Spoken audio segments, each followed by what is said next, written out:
नमस्कार दोस्तों ये कहानी है एक साधु और उनके एक शिष्य की। एक बार एक संत हिमालय के रास्ते से अपने शिष्य के साथ यात्रा पर चले जा रहे थे। पूरा रास्ता हरे भरे पेड़ों से घिरा हुआ था और जंगली जानवरों की डरावनी आवाज़ें पल पल में सुनाई दे रही थी। चलते चलते रात होने को आई तो संत ने रात्रि विश्राम के लिए एक विशाल बरगद के पेड़ के नीचे अपना झोला रख दिया।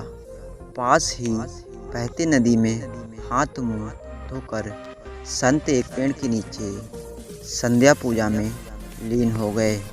पास ही शिष्य भी बैठ गया। कुछ ही देर बाद शिष्य के कानों में शेर की दहाड़ने की आवाज़ सुनाई पड़ी। वह भय से थर थर काँपने लगा। तभी शेर उसे अपनी ओर आता हुआ दिखाई पड़ा। वह फुर्ती से पेड़ पर चढ़ गया। शेर पेड़ के नीचे आया। उसने ध्यान मग्न हुए संत को सूंघा, उनके चारों ओर घूमकर चक्कर काटा और कुछ क्षण मौन खड़े होकर चुपचाप वापस चला गया।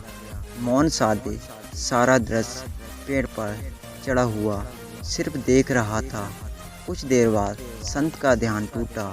दोनों ने कुछ जंगली कंदमूल फल खाए और सो गए।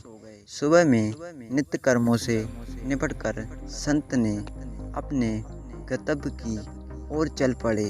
चलते चलते संत को उड़ती हुई एक मधुमक्खी ने डंक मार दिया। उनकी पीड़ा से एकदम कर्रा उठे। शिष्य ने तुरंत संत की ओर देखा और पूछा, हे गुरुजी आदरणीय, जब संध्या के समय शेर आया और उसने आपके शरीर को सूंघा तो साक्षात्कार मृत्यु का अभाव पाकर भी आप तनिक भी नहीं घबराए, मगर एक छोटी सी मधुमक्खी के काटने पर भी आप विचलित हो गए। आखिर ऐसा क्यों?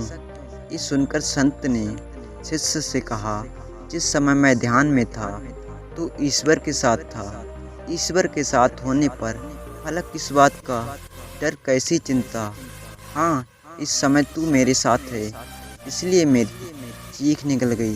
तो दोस्तों, कई बार हम किसी छोटी सी समस्या से घबरा जाते हैं और हम अपने जीवन में उसी कारण काफ़ी परेशान होने लगते हैं। तो दोस्तों, अगर आप प्रभु को हमेशा याद रखोगे तो प्रभु भी आपकी हमेशा ही रक्षा करेंगे। ऐसा हमें हमेशा समझना चाहिए।